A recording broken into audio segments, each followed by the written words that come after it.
Good morning, everyone, and welcome back to Coffee and Headlines. Today is Monday, May 4th, and we get together every morning at 10:30 in the morning to touch base with one another, to look at what's going on around the world, near and far, to highlight pieces of news and stories that are relevant to Puerto Vallarta's English-speaking community. If you're new to these broadcasts, my name is Paco, and I am your host every day. Um, if you are new, please write the word new in the comment section so that we can say hello to you and welcome you um, as you deserve. And if you're watching this as a replay later on in the day, feel free to leave your comments anyway. What we do here is we share a combination of important headlines of things that are going on and also tips and ideas and suggestions for us to remain creative, for us to remain nurtured in our mind and soul, and to carry on as we move forward on a daily basis. It is so great to see you. I see some great hellos that I had not seen before. Good morning from Mexico City. Oh dear, I don't even know that I'm going to try your name or last name, but I am so happy you are with us. Ellen, it's great to see you. Sue, and of course, Gary and Michal. Um, for starters, you'll notice that there's a series of telephone numbers flashing above the screen, and I'm going to leave those on through the broadcast today. Yesterday, we talked about the importance um, of getting in touch with health authorities if you present symptoms for COVID 19 as quickly as possible. And our dear friend Paul from Washington, D.C. asked, well, what if I don't speak Spanish? Well, these are the numbers that were given to me by Pam Thompson in case you need to make a phone call in English. Let's get started with some of the headlines. We have a ton of headlines for today, important news for all of us to keep in mind. Um, for starters, there are three news sources that highlighted the fact that our state, Jalisco, has had the worst weekend in terms of an uprise in cases. Now, of the three sources, only one gave us, actually, before I get into these three sources. Yesterday, we talked a little bit about how sometimes the members of the press are not as eager, willing, or able to give us the bigger picture. So these three news sources show that indeed Jalisco had the worst weekend because the number of cases increased considerably, but only the one source from Guadalajara mentioned that the flip side of this, which is that if we had not taken the necessary measures at the time in which our governor insisted that we take them, things would be a lot worse. So please don't look at these headlines as, oh my God, all of a sudden we're getting a lot of cases here. You can if you want, but for your own peace of mind, consider looking at these from the flip side. It could have been a lot worse had we not been staying at home, had we not been wearing face masks, and so forth and so on. So again, this is reported by El Informador in Guadalajara. Locally, we have a similar report that tells us that in just one day, 9 new cases of COVID became apparent. In Puerto Vallarta, now we have 69. Of course, it doesn't look good for our city, but again, things would have been a lot worse if we had not taken the necessary measures when it was time to take them.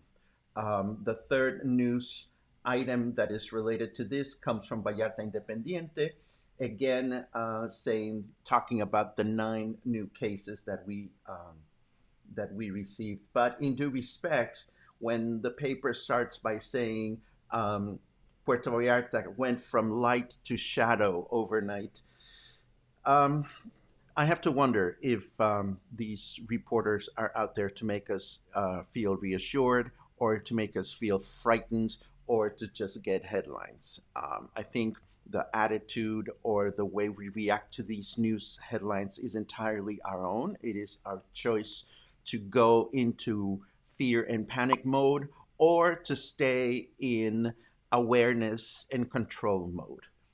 But that's just my 2 cents. Let's see.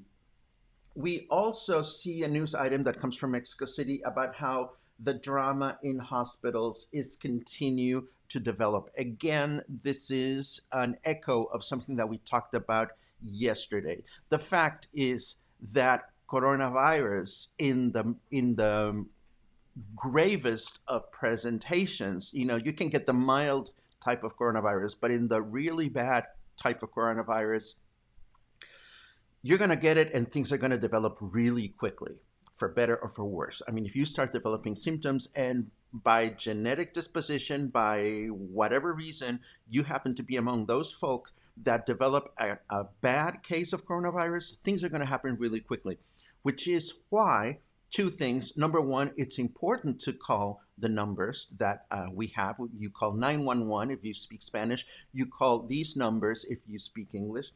But what is happening in around the country is that the development of the disease happens so quickly in some cases that family members, relatives just are taken off guard. Either they were not well informed or they just did not expect that the outcome would be fatal.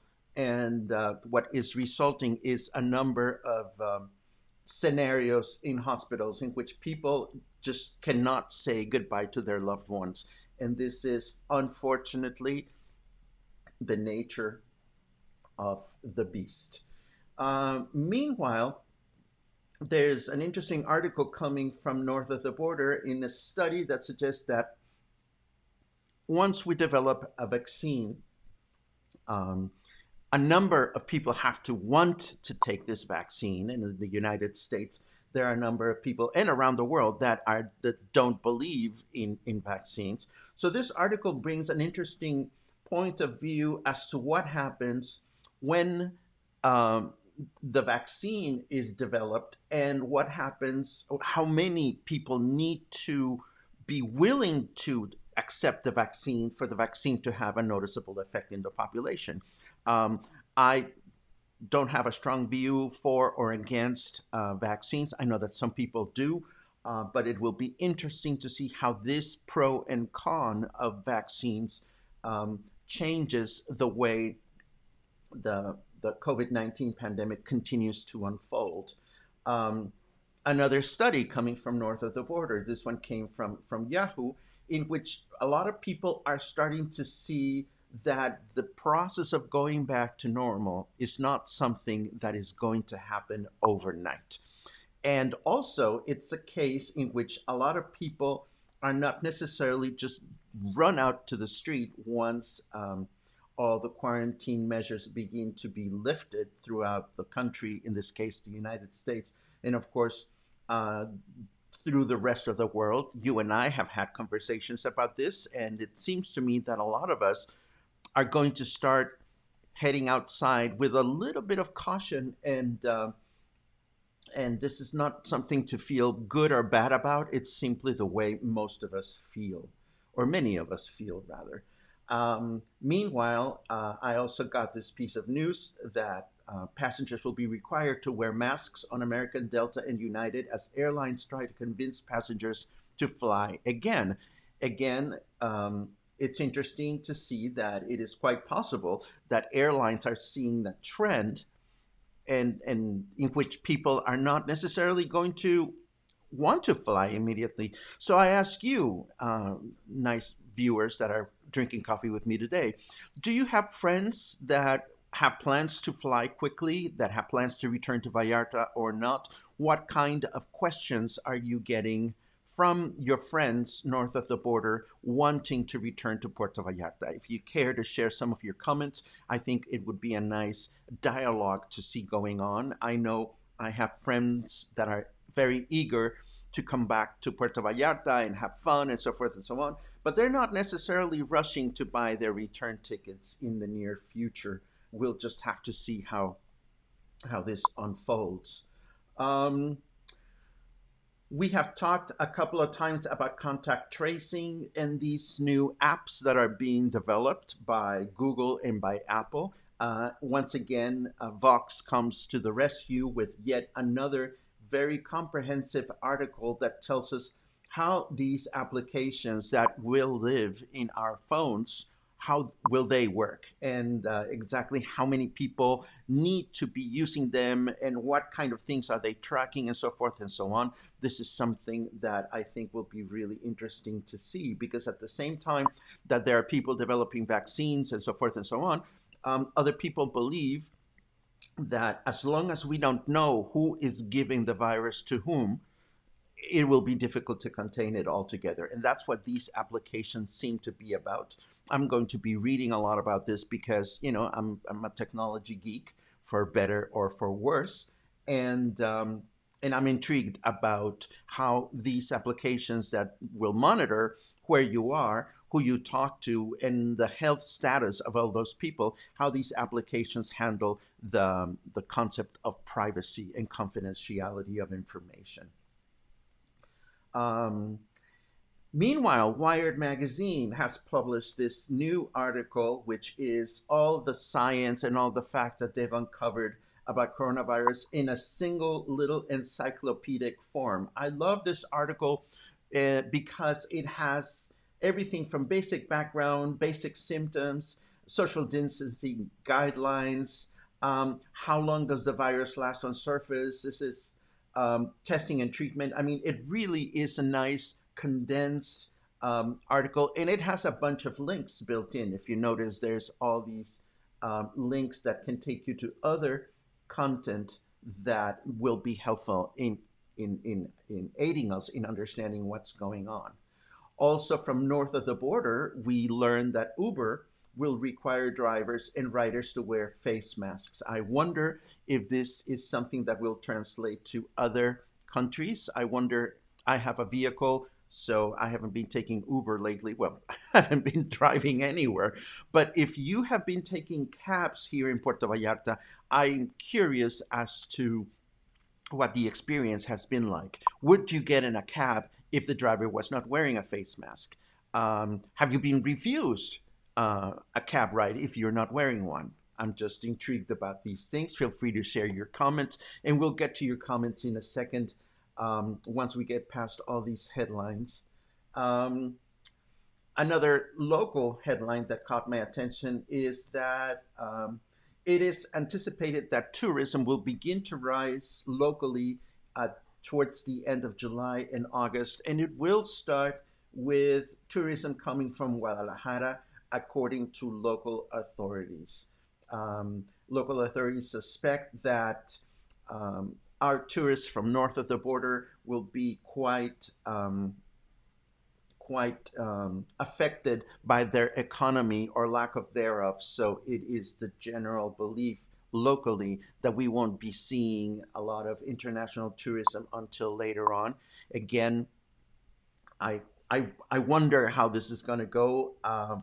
As much as I'd like to be optimistic or not about these articles, the bottom line is nothing will start moving until the government starts loosening up the safe distancing and pandemic guidelines in terms of being able to go out or not go out. Again, we talked last week about the fact that it will be on May 15 that the governor of Jalisco will start making announcements about municipalities that are less affected than others that can start loosening their safe distancing and confinement guidelines. Looking at the numbers, however, knowing that the highest number of cases are in Guadalajara's metropolitan area and in Puerto Vallarta, it will be very unlikely that we will see some relaxing of restrictions locally, at least not in the immediate future. Remember a couple of weeks ago, we talked about the fact that one of the industries that was not considered essential was the beer manufacturing industry. Well, it's been a few weeks since beer manufacturers stopped making beer, and the absence of beer is starting to become noticeable in certain markets throughout the country. Um, artisan beer makers, of course, have not been making any beer, and folks from Cervecería Minerva, for example, are saying that they will run out of inventory in a matter of weeks. And elsewhere in the country, the prices of beer are starting to increase. In Coahuila, north of the country, there are places that are starting to sell beer at 100 pesos a bottle. So if you are a beer drinker, this is a time in which you may want to head to the local supermarket and shop for a few six packs, because this may um, become something that we have to do. Um, Again, for those of you that are beer drinkers, I'm happy drinking wine, and thank goodness there are still plenty of magnums at Costco to purchase. Um, but this also brings up another chilling piece of news that may not even be in your radar. As we've been worried about the COVID 19 pandemic, another piece of news has gotten me a little trouble. And this is the fact that um, alcohol adulteration. Well, let me explain this for a second, because you may not even be aware of this. Most of us that have a certain amount of disposable income go out and buy things like beer and rum and vodka and all these alcoholic liquors that we love and very much.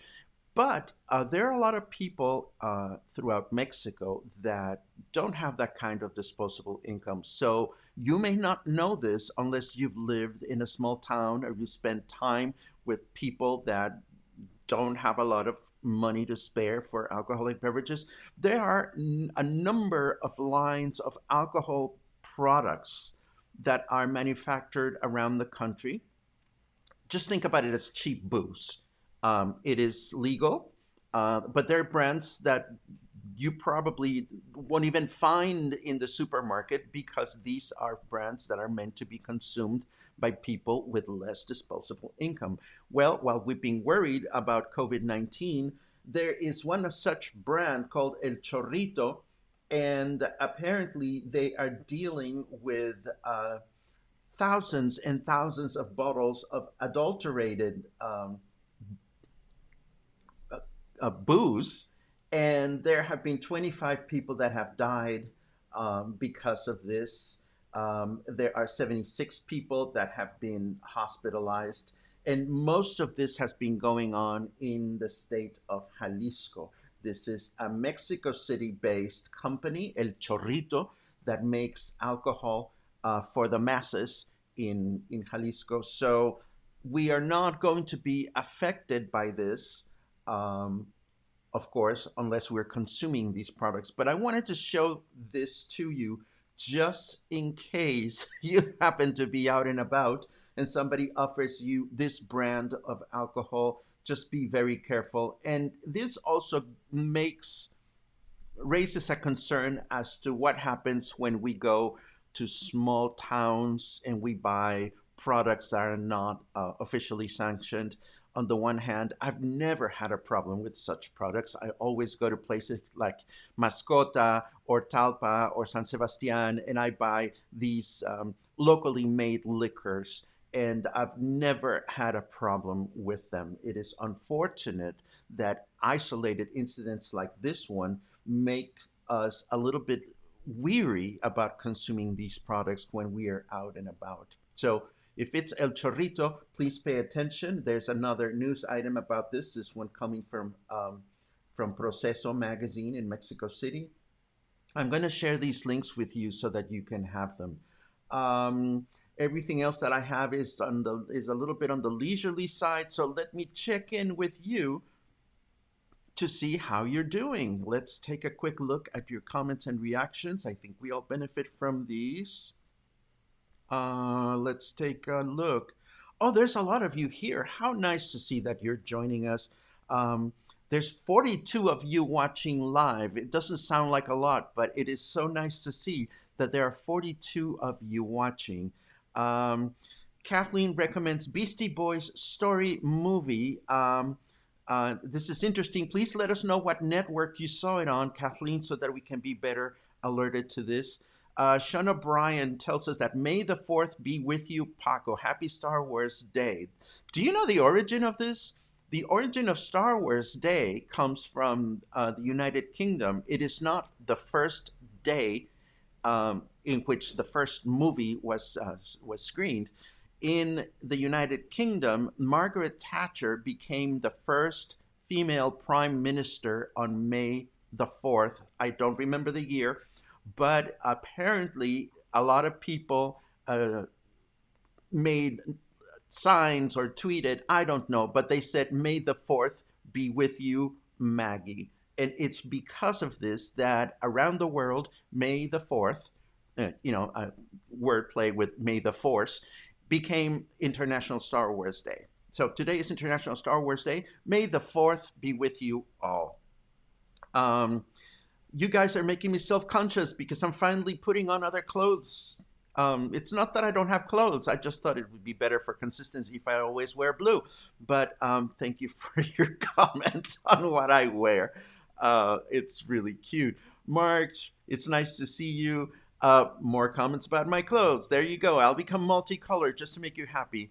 Oh dear, another one. Darlene, good morning. Catherine, just another Manic Monday. Christy, of course it's a Manic Monday. And even if it isn't, we have to think about our routines and make it manic. Why not?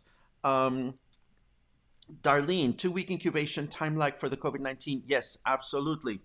Um, Happy to be listening to me. Oh, I'm so happy that you're listening, Claude. Sometimes I wish that we could listen to one another and that the format was different, but I am so very happy to be sitting here in front of my little camera and my microphone, which you cannot see because it gives me the opportunity to feel useful and to help our community stay connected. Um, Christy asks, where can we go? I don't know if that's a philosophical question or if you were thinking about anything specific. Christy, please let us know. Where can we go? Oh, good Lord, I could go so many places right now. I've spent so much time in my apartment, and as much as I love being here, um, in case you were being philosophical, where could I go? I could go to a place with a swimming pool or an endless supply of tacos al pastor right now. This is what I would want this very moment. Uh, where could you go? Where would you go? Let me know in the comments below. Um, Gail, it's always great to see you. How are things going on in real estate, Gail? I wish we had a chance to have a conversation about this. I'm becoming increasingly concerned. Well, not concerned, but I'm just curious as to what people are expecting as far as real estate movement in our city.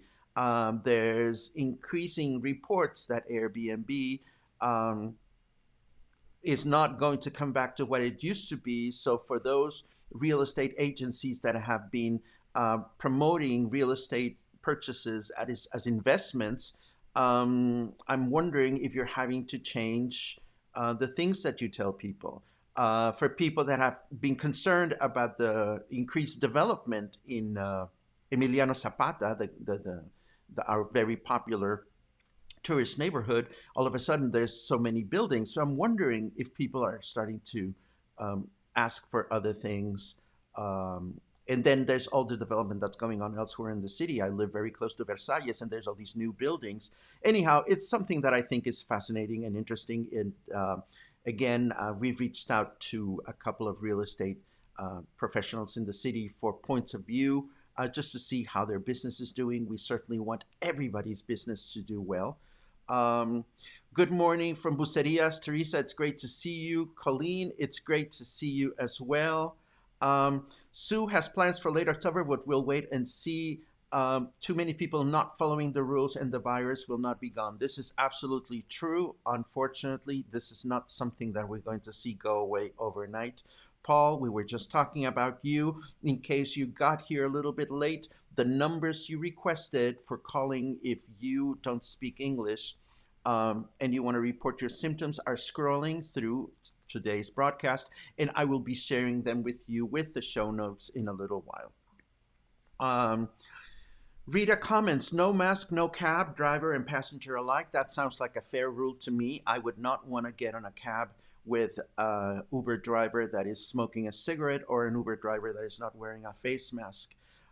Teresa tells us that they're going to try to grab a flight this week to get home to Calgary. Canadian Airlines already have orders to wear face masks. We will be going via the US and we'll wear ours regardless of the rules. Teresa, I wish you a safe journey back to Calgary, and I hope you will find your loved ones healthy and happy once you get there. Sharon, thank you for chiming in. Maida, good morning. I hope the sales of your Darth Vader helmets are going well. If you remember, we announced a few days ago that our friend Maida has these plastic acrylic shields for the face available for sale. If you want to know about this, please leave a comment and I will share the information again. Paul, Luis says good morning, and Paul has a very valuable hint as far as lesser known brands of alcohol. If it's sold in a plastic bottle, just say no. And this is a very useful piece of information. Good advice. Jeremiah, great to see you. 44, says Marquez. 44 hugs are you going to give me? 44 tortas are you going to buy me? I'll take whatever you got. Julie, happy Monday to you too. Stacy, did you finish watching Hollywood? You did, and you want more. I haven't finished. I'm still going through it. I'm still very fascinated by the show, and that's all I'm going to say because I don't want to spoil this for anybody. Julie has been watching as well. Happy 4th. Shauna Benton will do whatever she has to do to get back to Puerto Vallarta in November. We should have a huge reunion at some point, somewhere, so we can all celebrate the fact that we're back in the city. Well, some of us haven't left. And Mijal likes tacos al pastor. This is awesome. There's a bunch of you here today. It's so nice to see you being so chatty. How wonderful.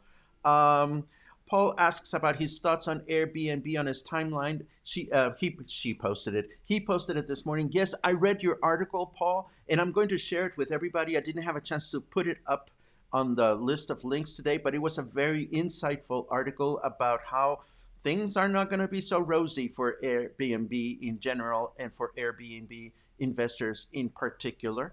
I will definitely add it to the show tomorrow because I'm sure that a lot of Airbnb investors are going to be interested in this.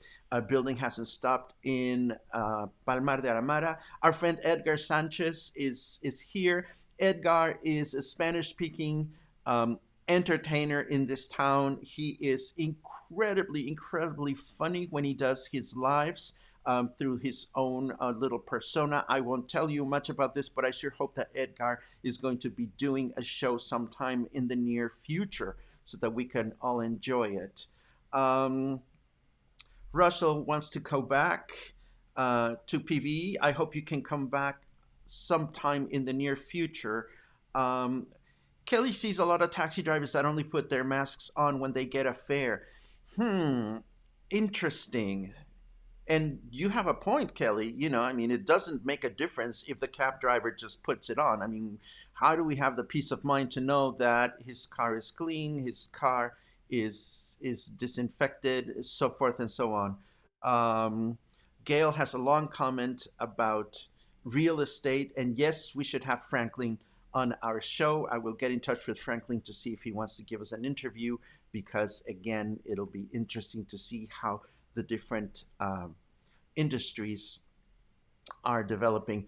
I have a few more leisurely, oh, look at this, time is flying. I have a few more leisurely headlines to share with you.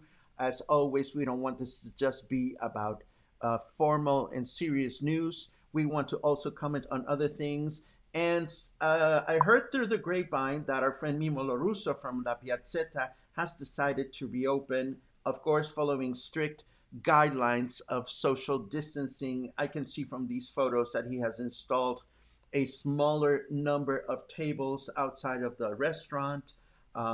So as restaurants start opening, I know that some of us are concerned about going out and some of us may not just rush to do it immediately. But it is nice to see that some of our restaurants are starting to um, resume their activities, and I certainly wish La Piazzetta Mimo the best as he starts to open. I am sure that a well-known restaurant like La Piazzetta is following a safe distance and sanitary guidelines to the T.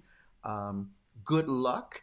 And if you start going out to restaurants, please share your reports with us because we've already established that word of mouth is important to us. I know that I trust all of you to share responsible information about restaurants and eateries and things like that. So please keep us posted on what you see out and about.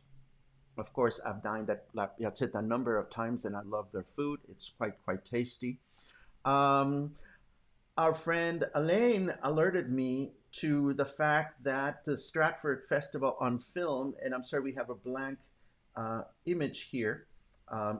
They're producing, they're made available a version of Shakespeare's Coriolanus through YouTube. This is a production directed by the Canadian Robert Lepage.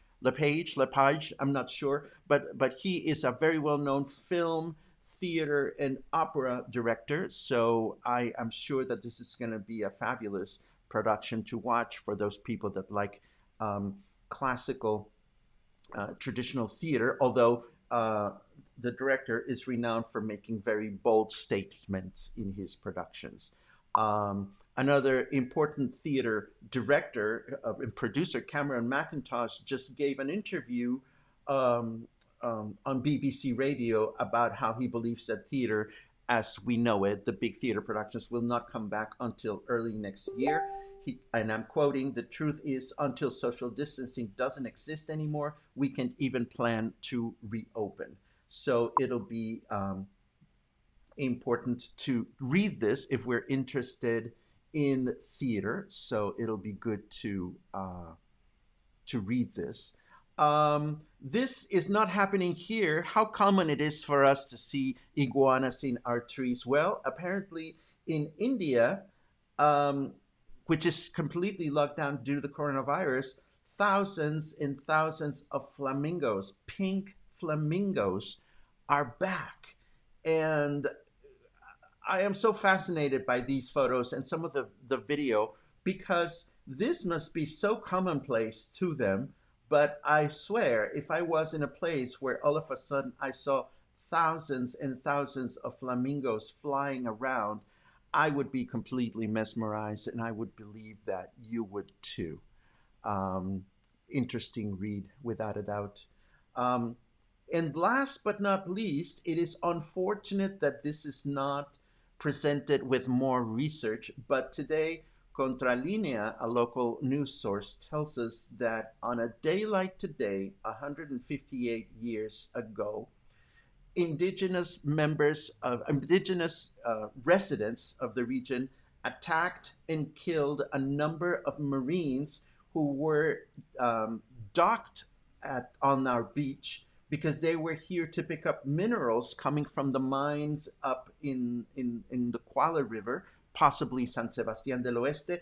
They left a number of corpses on the beach. And this, according to this small article, is what gave Playa Los Muertos its name. We know that Los Muertos means the dead, the beach of the dead. Um, this is a legend or a part of local history that I've always been curious about because who would call the most popular beach in Puerto Vallarta the beach of the dead? Um, but that's what it's called, and we still love it and we still know it. And this are the news for today. These are our headlines. I see a couple more um, interesting articles.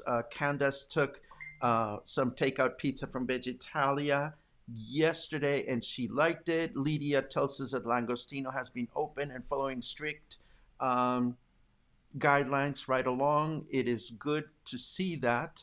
Um, and that's what we have. That's what we have for today. As always, I'm so happy to see you. As always, I thank you so much for tuning in. I also thank you in advance for sharing these broadcasts with everybody because it helps everybody continue to be well informed. It helps me, and speaking of helping me, if you're enjoying yourselves, please consider subscribing. Your subscriptions help me offset the time spent and the research spent, and certainly the payment of software and gear to be able to produce both these broadcasts and also to nurture my website, where you will find in a few minutes all the show notes for every single broadcast. If any of these particular links that we share today is of interest to you, just give me a few minutes after the broadcast is done. I will be putting up everything online for you to see, both on Facebook and also on my website. Have a great day today. Stay safe, stay healthy, stay sane, stay in touch, stay creative, and I will see you again tomorrow. Have a good one.